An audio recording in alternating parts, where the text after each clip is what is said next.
आपने हमने क्या किया normally when you are using excessive quantity of urea and DAP pesticide भी बहुत ज़्यादा एक्सटेंसिव यूज हो रहा है। उसके वजह से क्या हुआ ना, सॉइल के अंदर जो नेचुरल माइक्रोबियल जो एक्टिविटी था वो ख़त्म हो गया। वो सॉइल के अंदर नेचुरल बैक्टीरिया होने से वो एंजाइमेटिक एक्टिविटी होता था, वो जब आपने उसको पूरा ख़त्म कर दिया। प्लांट के अंदर आप जैसे धान काटते हो इतना तो रह ही जाता है ना, 6-7 इंच 8 इंच जितना भी रहता है, तो वो कहाँ जाता है? वो तो स्टॉबल डिग्रेड होकर एंजाइमेटिक फॉर्म में आ जाता है। वो नहीं होने से वो प्रोडक्शन, आपका प्रोडक्शन के ऊपर इम्पैक्ट है। लोगों को ये लोग कन्विंस हो गए हैं integrated farming is always good for better economics for the farmer.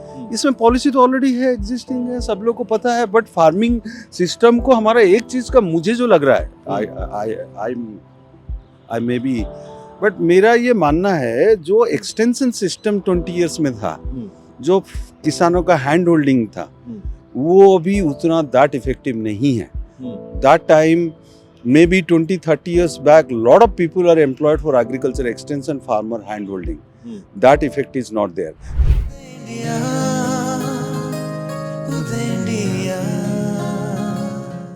नमस्कार, उदय इंडिया डिजिटल में स्वागत है आपका। मैं हूं अंशुमान आनंद और उदय इंडिया पर हम आपके लिए तमाम तरह के विषय लाते हैं जो कि सार्वजनिक चर्चा का कारण बनते हैं, और इसमें से एक विषय है कृषि का। तो भारत में जो खेती योग्य भूमि है वो काफ़ी हद तक हमारी ज़मीनें जो है बंजर होती जा रही हैं रसायनों के प्रयोग से, उर्वरकों के प्रयोग से। लेकिन इसका समाधान है कुदरती खेती यानी ऑर्गेनिक फार्मिंग। और ऑर्गेनिक फार्मिंग कैसे किसान करें, कैसे इसका क्या क्या फ़ायदे हैं और इसको स्टेप वाइज कैसे कैसे आगे बढ़ सकते हैं किसान, इस बारे में बताने के लिए हमारे साथ मौजूद हैं life science expert doctor Sitaram Prasad ji, जो कि अंतर्राष्ट्रीय स्तर के इस विषय के जानकार हैं। और हम उनका उदय इंडिया बहुत बहुत स्वागत करेंगे। Welcome to Uday India sir. नमस्कार। सर, आप ऑर्गेनिक फार्मिंग के एक्सपर्ट माने जाते हैं। कृषि पर आपके बहुत सारे रिसर्च इंटरनेशनल पेपर्स हैं और आपने बहुत सारा काम किया है। हमें भारत के संदर्भ में ये बताइए कि भारत में ऑर्गेनिक फार्मिंग यानी कुदरती खेती क्यों ज़रूरी है और इसके लिए क्या क्या किया जाना चाहिए। अभी अगर ऐसा देखा जाए कि अभी आप ऑर्गेनिक फार्मिंग बताया, जैविक खेती बताया, परंपरागत खेती बताया, नेचुरल फार्मिंग बताया, सब एक है। देयर इज नथिंग, ये कोई अलग अलग चीज नहीं है। बट हम लोग ऐसे एक वर्ड दे दिए हैं, जैसे ऑर्गेनिक फार्मिंग सुनते ही लग रहा है कोई अमेरिकन टर्मिनोलॉजी है और उसको कोई विदेशी टाइप का चीज। It is not like that. तो ये जैविक जो परंपरा, जो ट्रेडिशनली हम लोग 50 साल 60 साल पहले तो डीएपी यूरिया तो था नहीं, और ऐसा नहीं है कि वेराइटी की वजह से आपका प्रोडक्शन बढ़ गया। But the point is that ऐसा नहीं था कि आपने chemical fertilizer and chemical pesticide use कर नहीं रहे थे, प्रोडक्शन कम था, ऐसा नहीं था। तो ये एक मिथ है कि अगर हम इसको प्रोडक्शन को अगर हम यूरिया डीएपी अगर हम डालना कम कर देंगे, इसमें हमारा प्रोडक्शन कम हो जाएगा। इसके ऊपर हमने, it is not only India, हमने इंडिया में भी बहुत सारे स्टेट में बहुत सारे क्रॉप्स के ऊपर काम किया।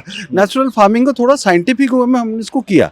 देखिए, नॉर्मली क्या समस्या है कि ऑर्गेनिक फार्मिंग बोलते ही लोगों को बहुत एलिट, जैसे कि आपने कहा, लेकिन कुदरती खेती बोलते ही उसको बहुत ही डाउनग्रेड कर दिया जाता है। लेकिन मामला है ये कि हमारे यहाँ 50 साल पहले ऑर्गेनिक फार्मिंग होती थी। कुंडी खाद, गाय का गोबर और जैविक उपकरण प्रयोग किए जाते थे। लेकिन ऐसा क्या हुआ पिछले 50 सालों में कि हम उससे विमुख हो गए और कैसे वापस लौटें उसकी तरफ। एक जब इसको ना, ये भी एक जो अप्रोच है, आपने हमने क्या किया normally when you are using excessive quantity of urea and DAP pesticide भी बहुत ज़्यादा एक्सटेंसिव यूज हो रहा है। उसके वजह से क्या हुआ ना, सॉइल के अंदर जो नेचुरल माइक्रोबियल जो एक्टिविटी था वो खत्म हो गया। मतलब जो प्राकृतिक रूप से बैक्टीरिया होते थे वो खत्म होने लगे, माइक्रो ऑर्गेनिज्म जितने थे, चाहे बैक्टीरिया हो, चाहे ईस्ट हो, चाहे आपका फंगस हो, ये खत्म हो गया। और अभी हमारा जो फार्मिंग प्रैक्टिस में जो इंटीग्रेटेड फार्मिंग सिस्टम था वो हमने खत्म कर दिया। ग्रीन मैन्यूरिंग करना था, उसको हमने खत्म कर दिया। गोबर तो जलाने लगे, गोबर हमने डाला ही नहीं है। ये सारे चीज को, कॉम्प्लेक्स फीचर्स को लेकर ये क्या होगा, माइक्रो ऑर्गेनिज्म का नंबर कम होने से वो आपका प्रोडक्शन अपन नहीं डालेंगे तो फार्मिंग सिस्टम नहीं हो सकता है। तो ये अच्छा, आपके यहाँ पे जितना ड्राई लैंड एरिया है, आपको इरिगेशन एरिया को छोड़ के आप बहुत सारे स्टेट सेंट्रल इंडिया में है और बहुत सारे प्रोन है, वहाँ पे फार्मर डिस्ट्रेस कंडीशन है, वो तो सारा ड्राई लैंड एरिया है। और वहाँ पे भी आप अगर यूरिया डीएपी को डालेंगे एंड ऑर्गेनिक मैन्यूरिंग नहीं हो रहा है और इसमें माइक्रोबियल एक्टिविटी नहीं है। जो प्लांट का जो स्टबल मैनेजमेंट है पुराने जमाने में होता था, चाहे गोबर हो, एनिमल का जो रेजिड्यू है वो गोबर है, प्लांट का रेजिड्यू है, पराली को भी जला नहीं जाता था, जैसे आपका बहुत सारे प्लांट मटेरियल थे, वो सॉइल के अंदर नेचुरल बैक्टीरिया होने से वो एंजाइमेटिक एक्टिविटी होता था। वो जब आपने उसको पूरा खत्म कर दिया, प्लांट के अंदर आप जैसे धान काटते हो इतना तो रह ही जाता है ना, 6-7 इंच 8 इंच जितना भी रहता है, तो वो कहाँ जाता है, वो तो स्टबल डिग्रेड होकर एंजाइमेटिक फॉर्म में आ जाता है। वो नहीं होने से वो प्रोडक्शन, आपका प्रोडक्शन के ऊपर इम्पैक्ट है। लोगों को ये लोग कन्विंस हो गए। सर देखिए, आपने बिल्कुल सही बातें कही कि अत्यधिक खाद और रसायनों के प्रयोग से जमीन की जो नेचुरल उर्वरक शक्ति थी वो खत्म होती जा रही है। लेकिन एक टटकर प्रॉब्लम क्या किसानों के सामने आती है, क्योंकि उदय इंडिया की स्टोरीज कवर करने के सिलसिले में हम लोग देश के हर कोने में घूमते हैं, किसानों से मिलते हैं, तो किसान क्या अपनी समस्या बताते हैं कि जो जमीनें कड़ी हो गई रासायनिक खादों से, अगर हम उसमें उर्वरक डालते हैं तो लगभग 3 वर्षों का समय लगता है भूमि को वापस उसकी उर्वरता लौटाने में। तो इन 3 वर्षों में किसानों को बहुत आर्थिक समस्या का सामना करना पड़ता है। इसमें कितना सच है? ये एक मिथ है, ये 100% एक मिथ है। आप अगर एक दफा ग्रीन मैन्यूरिंग कर दे और उसमें माइक्रोबियल एक बेसिकली जो कंसोर्टियम हम लोगों ने डेवलप किया है, अब बाकी सारे लोगों के पास अवेलेबल है, डिफरेंट माइक्रो ऑर्गेनिज्म है, आप इसको डाल दीजिए, वो 1 महीने के अंदर 2 महीने के अंदर मिट्टी आपका तैयार हो गया। और मिट्टी का जो टॉक्सिसिटी लेवल है वो इतना डाइल्यूट हो जाएगा तो उसमें आपको इम्पैक्ट नहीं आएगा। ये जो 3 साल वाला चक्कर, इसमें बिल्कुल कोई आपको टेंशन लेने की जरूरत ही नहीं है। आमतौर पे देखते हैं कि हम लोग गोबर की खाद जो कि नॉर्मली इस्तेमाल किया भारत के ग्रामीण इलाकों में, उसको डालने से दीमक का खतरा लगा रहता है। इसका समाधान क्या है? आप इसको क्या कह रहे हैं? स्टबल जो हम लोग गोबर की खाद या फिर हरित खाद का प्रयोग करते हैं खेतों में, तो उसमें एक बड़ी समस्या आती है दीमक यानी टर्माइट की प्रॉब्लम आती है। तो उसका समाधान क्या है, क्योंकि वो फसलों को बर्बाद कर देती है? ऐसा है, इसके लिए हम लोगों ने कंसोर्शियम अप्रोच लेकर गए हैं और इसको कोरम सेंसिंग इम्पैक्ट हम लोग बोलते हैं। अगर आपके पास जो माइक्रो ऑर्गेनिज्म का थ्रेशोल्ड लेवल का सॉइल के अंदर होगा, वो क्या करेगा, जो जैसे आपको डिजीज करता है, क्या एक दीमक आ गया, इंसेक्ट आ गया, टर्माइट आ गया, वो उसको आने नहीं देगा। उसको हम कोरम सेंसिंग इम्पैक्ट बोलते हैं। बट पर्टिकुलर थ्रेशोल्ड नंबर होना चाहिए, वो पर्टिकुलर थ्रेशोल्ड नंबर है नहीं। तो उसके वजह से आपको नॉर्मली क्या है कि आप अगर माइक्रोबियल पॉपुलेशन और सॉइल का मॉइस्चर कंटेंट अगर कार्बन कंटेंट ठीक ठाक रखेंगे, आपको इसमें कोई आपको इंसेक्ट अटैक का आपको ओनली 10% चांसेस रह जाएगा। Only 10% chances. क्योंकि खेतों को जो नुकसान यूरिया वगैरह से हो रहा है, उससे ज़्यादा कीटनाशक यानी कि जो थाइमेट वगैरह जो चीज़ें डाली जाती हैं वो कैंसर का कारण बन रही हैं। तो उसका समाधान क्या है? ये देखिए, बेसिकली जो हम लोग खेती करते हैं इसमें हमने मोस्टली देखा है नाउ यूज ऑफ फंजीसाइड, जो जरूरत ही नहीं है किसान इसमें भी डाल रहे हैं। तो अगर इसको हम लोग क्या करेंगे, अगर नेचुरल इक्विलिब्रियम सिस्टम हम बना के रखते हैं सॉइल के अंदर पहले, तो आपको डिजीज आएगी नहीं, नंबर 1। और आपको बीच बीच में, क्योंकि आपने इतने सालों तक कोई माइक्रोबियल एक्टिविटी नहीं कराया, आप इसके अंदर थोड़ा स्टबल डालिए, कंपोस्ट डलवाइए थोड़ा, और इसमें माइक्रो ऑर्गेनिज्म आप उसको बाजार से मत खरीदिए, वो कल्चर खरीदिए, कल्चर को आप इसको फील्ड के ऊपर फॉर्मेंट करिए, थोड़ा नेचुरल प्रोसेस हम लोग बताते हैं उसको। और हमने ये सारे trial not only in India, हमने अमेरिका में किया, कैलिफोर्निया में किया, टर्की में किया, इटली में किया, जॉर्जिया किया, आर्मेनिया में किया, वी गॉट फैंटास्टिक रिजल्ट्स। वहाँ पे भी यही होता था। अच्छा महोदय, एक बात और है कि कई बार हम देखते हैं कि जो बीज कंपनियां हैं और वो इस तरह के बीज दे रही हैं किसानों को कि उसमें फर्टिलाइजर और यूरिया बहुत जरूरी हो जाता है। तो इसका समाधान क्या है? क्या हमें अपनी पारंपरिक बीजों की पद्धति पर लौटना पड़ेगा या क्या करना पड़ेगा इसके लिए? नहीं, इसमें तो हमारे पास हाइब्रिड वैरायटीज है, जो हम हाइब्रिड हम अगर नहीं भी करते हैं, अगर हाइब्रिड वैरायटीज हैं जो इंटरनेशनल एजेंसीज हैं, जो वो लोग भी कहते हैं आप इसको हाइब्रिड वैरायटी यूज करो। और अगर आप वेजिटेबल में जाते हो तो उसमें तो कोई इशू नहीं है, but when it comes certain type of rice, तो इसमें थोड़ा सा इशू आपका आ सकता है, व्हीट में आ सकता है, बट इसमें कितना परसेंट आएगा, इसमें कोई खास परसेंटेज डिफरेंस नहीं आएगा। एंड आपको 1 साल के अंदर मिट्टी जो सॉइल कंडीशन होगा, बहुत अच्छा कंडीशनिंग हो जाएगा। इसके ऊपर you can even switch up to, आप अगर फर्स्ट जो क्रॉप अगर लेंगे, अगर आपने मन बना लिया कि हमें उसको नेचुरल फार्मिंग ऑर्गेनिक क्रॉप की तरह लेके जाना है, तो फर्स्ट सीजन में तो आप एक काम करिए, माइक्रोबिल जो कंसोर्टियम आप इसमें डालिए हम्म। और आप इसके साथ साथ आप एक काम करिए, straight you go for minimum 50% of reduction of chemical fertilizers and 80% reduction of chemical pesticides. कोई आपको फर्क नहीं पड़ने वाला।